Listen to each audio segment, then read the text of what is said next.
सूरज आसमान में तमतमाया खड़ा था। जमीन पर पैर रखना भी जैसे आग पर चलने जैसा हो गया था। हवा भी नहीं थी, बस चारों तरफ खामोशी, जो गरीबों के घरों में पसीने की बू से भरी हुई थी। गांव के उत्तर छोर पर एक पुरानी झोपड़ी थी, मिट्टी की दीवारें, टूटे छप्पर के नीचे बैठा एक आदमी अपने बेटे के पीठ पर हाथ फेर रहा था। वह आदमी था मणिकांत, जो गांव का सबसे ईमानदार, सबसे मेहनती आदमी था, लेकिन सबसे गरीब इंसान था।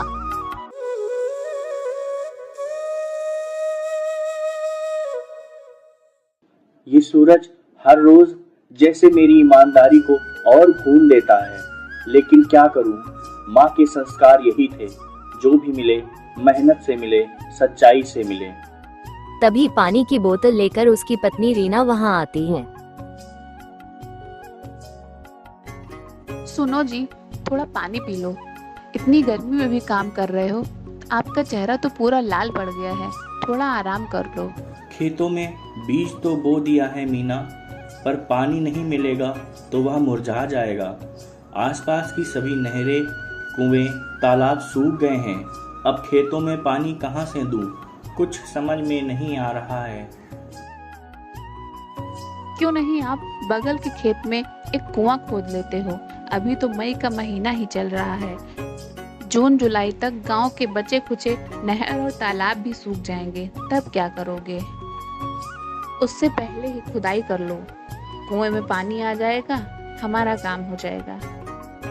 तुम सही कह रही हो मीना, मैं कल से ही कुएं की खुदाई में लग जाता हूँ। इसी गांव में मणिकांत का छोटा भाई भी रहता था, जो दूसरे से बेईमानी करके अपना महल जैसा घर खड़ा कर रखा था। जितना वह बेईमान था, उतना ही दिल का वह कठोर भी था। देखा रमेश, गांव में सबसे बड़े दूध का ठेका मैंने ले लिया है, और वो भी मिलावट वाले पाउडर से दूध बनाकर। कोई मुझे पकड़ नहीं सकता। पैसे कमाने का असली तरीका यही है, दिमाग और चालाकी। पर हुजूर, आपका बड़ा भाई तो आज भी खेतों में खट रहा है, आपने उसे अपनी तरह क्यों नहीं बनाया? वो बड़े भैया हैं, राम जैसे सीधे। कहते हैं हराम का पैसा घर नहीं टिकता, पर देख मेरा घर तो महल बन गया। आप अपने छोटे भाई से मदद क्यों नहीं मांग लेते? उसके पास तो बहुत पैसा है।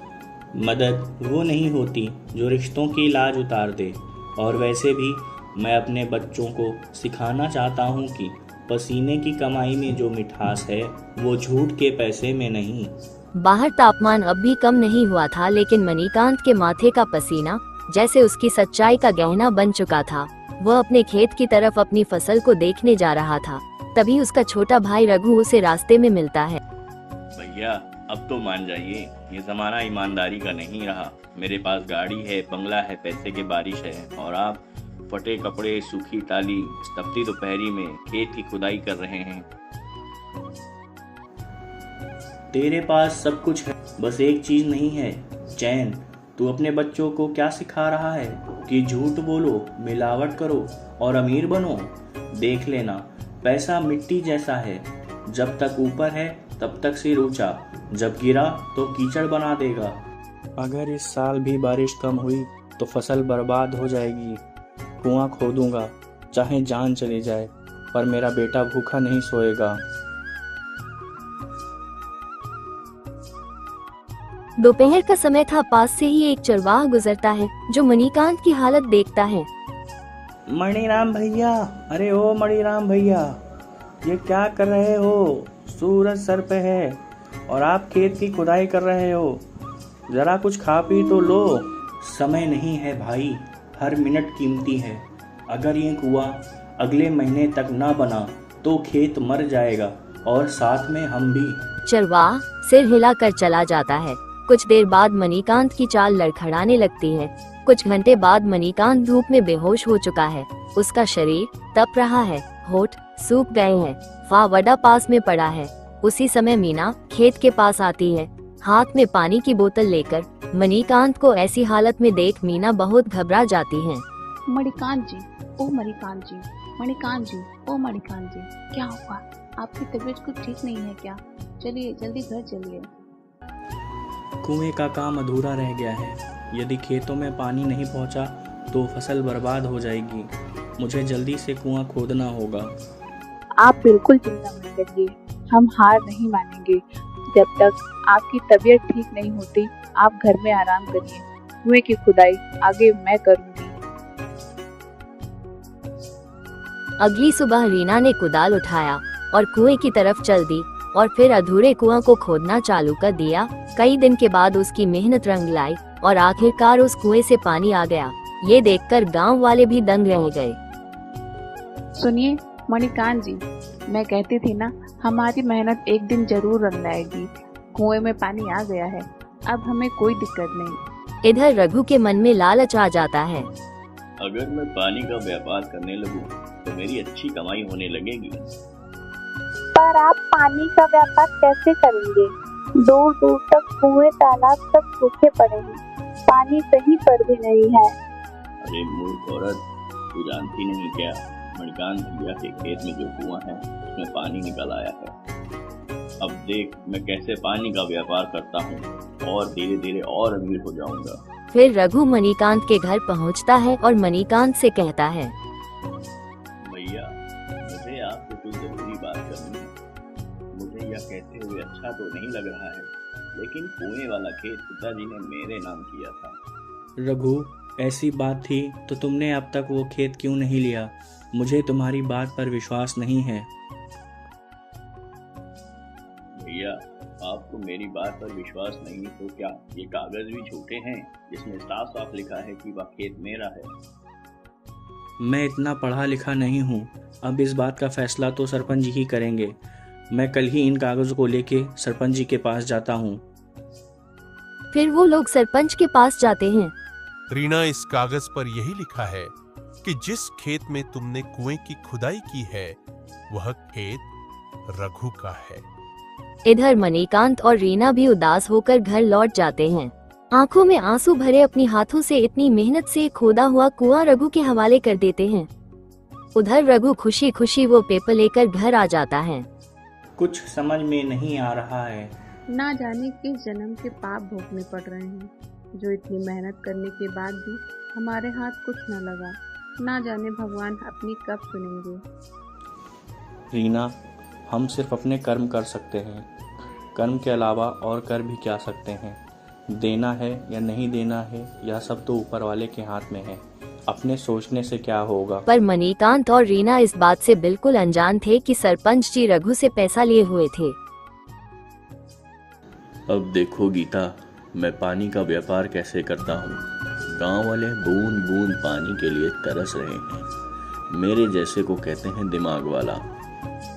आए बड़े दिमाग वाला नहीं, बेईमानी वाला कहते हैं। अपने आप को ज्यादा होशियार मत समझो। आज जो तुमने यह चमचमाती साड़ी पहन रखी है और जो होठों में लाली लगा रखी है और एक गले में जो सोने का हार पहना है और कान के झुमके जो पहन रखे हैं, वह सब इसी पैसे की वजह से है। फिर रघु अपने नौकर से कहकर गांव में ये बात फैला देता है कि जिसको भी पानी चाहिए वो रघु के कुएं से पानी ले जाए। सुनो गांव वालों, आपकी पानी की समस्या को रघु भैया ने खत्म कर दिया है। अब जिसे भी पानी की जरूरत है वो रघु भैया के खेत के कुएं से ले सकता है। पैसे दे दो और पानी ले जाओ। कौन बेच रहा है पानी? पैसे दे दो और पानी ले जाओ। गांव वालों के पास कोई चारा नहीं था। खेत सूख रहे थे, जानवर प्यासी निगाह से देख रहे थे और लोगों की मजबूरी रघु की जेब भर रही थी। इसी बीच एक दिन गांव में एक बूढ़े थके हुए साधु बाबा आए। उनके गले में माला, कमर में झोला और पाँव में फटे हुए चप्पलें थी। माथे पर भस्म और आंखों में तेज था, पर उनका चेहरा पसीने और थकावट से ढका हुआ था। बाबा सीधे रघु के कुएं के पास पहुँचे। बेटा, बड़ी प्यास लगी है, एक लोटा पानी दे दो, भगवान भला करेगा। भगवान भला तभी करेगा जब उसके पास पैसा होगा। यहाँ मुफ्त में कुछ नहीं मिलता। पैसे दो, पानी ले लो। पर मेरे पास तो कुछ नहीं है बेटा, बस एक लोटा पानी चाहिए। बाबा का चेहरा उतर गया।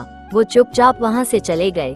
फिर वो पानी मांगने गांव के दूसरे घरों में गए, पर हर जगह उन्हें एक ही जवाब मिला, बाबा अब तो हम खुद ही पानी खरीद कर पीते हैं, आपको कैसे दे दे। बाबा और आगे बढ़े गए, थके हुए पांव और टूटी हुई उम्मीद के साथ बाबा अब गांव के सबसे गरीब घर की ओर बढ़े। वो था मणिकांत का घर। बेटा बड़ी प्यास लगी है, एक लोटा पानी दे दो, भगवान भला करेगा।